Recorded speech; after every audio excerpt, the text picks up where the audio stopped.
నమస్తే శ్రీ మాత్రే నమః శ్రీ గురుభ్యో నమః. శ్రీ విశ్వావసు నామ సంవత్సరంలో మే నెలలో రాశి ఫలితాలు ఆ రాశిలో ఉండే గురు, శని, రాహు, కేతు ఈ గ్రహాల యొక్క ప్రభావం కానీ ఫలితాలు కానీ ఈ రాశిలో ఉండేవారికి అనగా వృశ్చిక రాశిలో ఉండేవారికి ఎలాంటి ఫలితాలు ఉండబోతున్నాయి, ఏ సూచనలను పాటించాలి అనే అంశంలో గురువు తన మే 14 నుంచి 7వ స్థానం నుంచి 8వ స్థానంలోకి సంచారం చేస్తున్నాడు.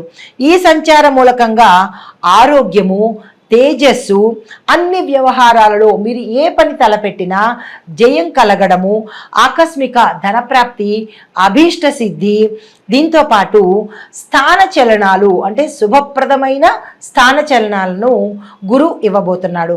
అయితే మళ్ళా ఈ రాహువు 5వ స్థానంలోకి వెళ్ళడము, తరువాత కేతు 11వ స్థానంలో సంచారం చేయడం మూలకంగా వీరి యొక్క ఫలితాలు ఎలా ఉంటున్నాయంటే సంతాన పరంగా విరోధాలు కలగడము, ప్రభుత్వంతో సన్మానాలు జరగడము, అకాల భోజనము, అస్థిర బుద్ధి అంటే మనం ఒక కాన్సన్ట్రేషన్ తగ్గడము, ఏది చేయాలన్నా మారిపోతూ ఉంటుంది.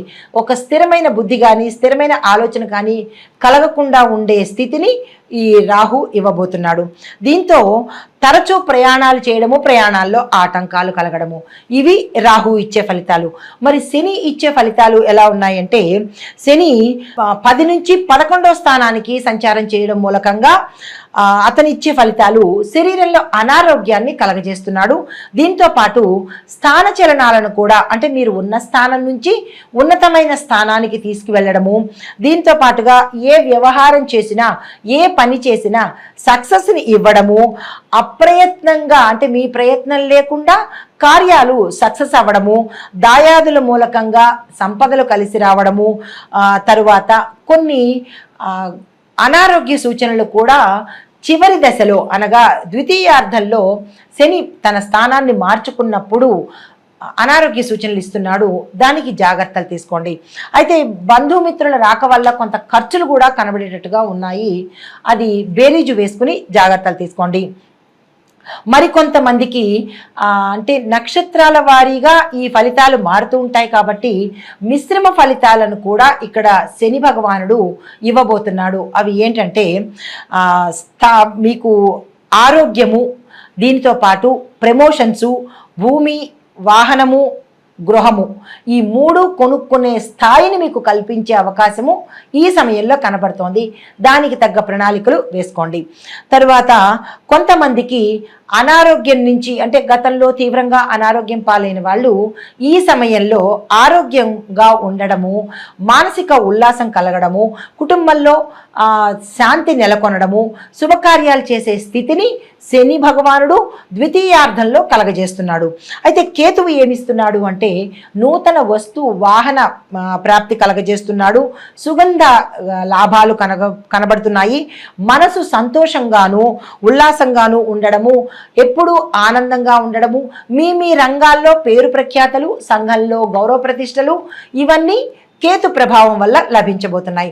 అయితే ఆయా రంగాల వారికి ఒక్కొక్క రంగంలో ఉన్న వారికి ఎలా ఉండబోతోంది అంటే వ్యవసాయదారులకు చూసుకున్నట్టయితే పంటల దిగుబడి బాగుంటుంది.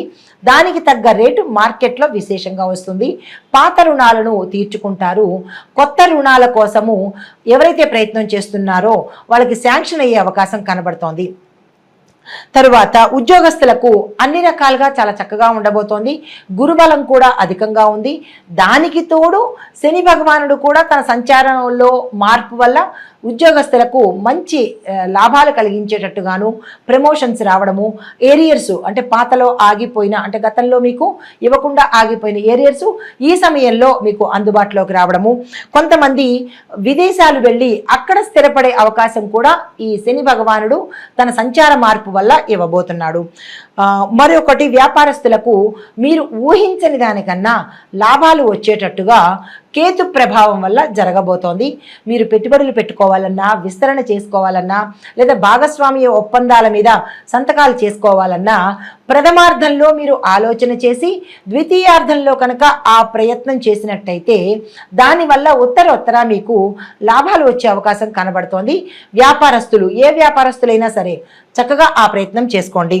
దీంతో పాటు గృహ నిర్మాణాలు ఎవరైనా అంటే ఏ రంగంలో ఉన్న వాళ్ళైనా గృహ నిర్మాణాలు చేపట్టినట్టయితే కనుక అది త్వరగా పూర్తయ్యే అవకాశము, దానికి మీరు ఏవైనా ధనం కోసం ఇబ్బంది పడితే ఆకస్మికంగా అప్రయత్నంగా ధనం చేతికి అందుబాటులోకి వచ్చేటట్టుగా గురు సంచారంలో కనబడుతోంది.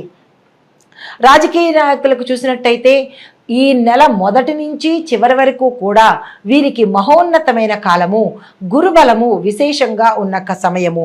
అయితే పేరు ప్రఖ్యాతలతో మీరు ఉక్కిరిబిక్కిరి అయ్యే అవకాశము, మీరు కోరుకున్న పదవులు లభించడము, ఇటు ప్రజల్లోనూ అటు అధిష్టానంలోనూ కూడా మీ పేరు మార్మోగేటట్టుగా, మీదైన స్థానాన్ని నిలబెట్టుకునేటట్టుగా గోచరిస్తోంది.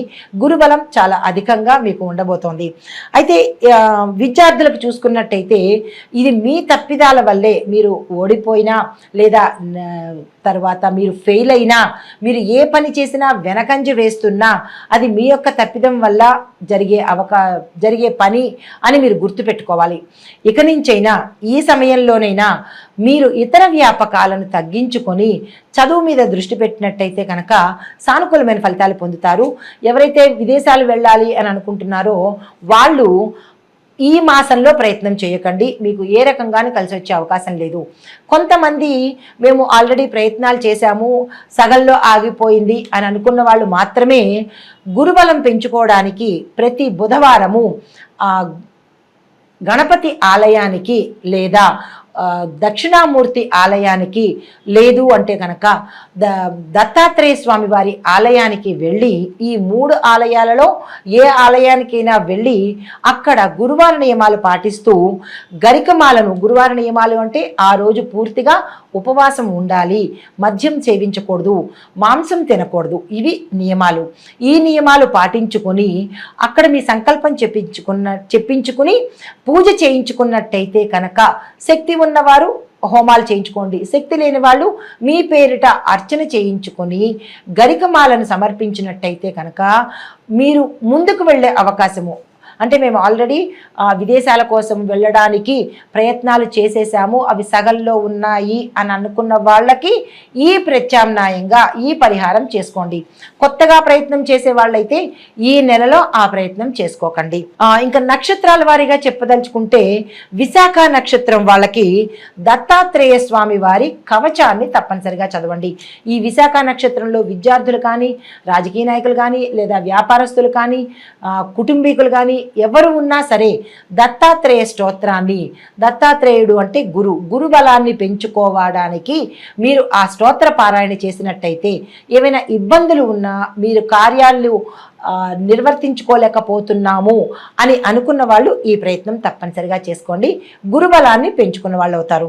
తరువాత అనురాధ నక్షత్రం వాళ్ళు శని భగవానుడి యొక్క ఇబ్బందులు పడుతున్నప్పుడు పిప్పలాదకృత శని స్తోత్రము, శని స్తోత్రాలు చాలా ఉన్నాయి, కానీ ఈ పిప్పలాదకృత శని స్తోత్రమే ఎందుకు చెప్పబడింది అంటే కనుక ఏ రంగంలో ఉన్న వాళ్ళకైనా విఘ్నాలు కానీ, అనారోగ్యం కానీ, బాధలు కానీ పడుతుంటే ఈ స్తోత్రం చదువుకుంటే అది తప్పనిసరిగా తొలగిపోయే అవకాశము. ప్రత్యేకించి శనివారం రోజు ఈ ప్రయత్నం చేయండి.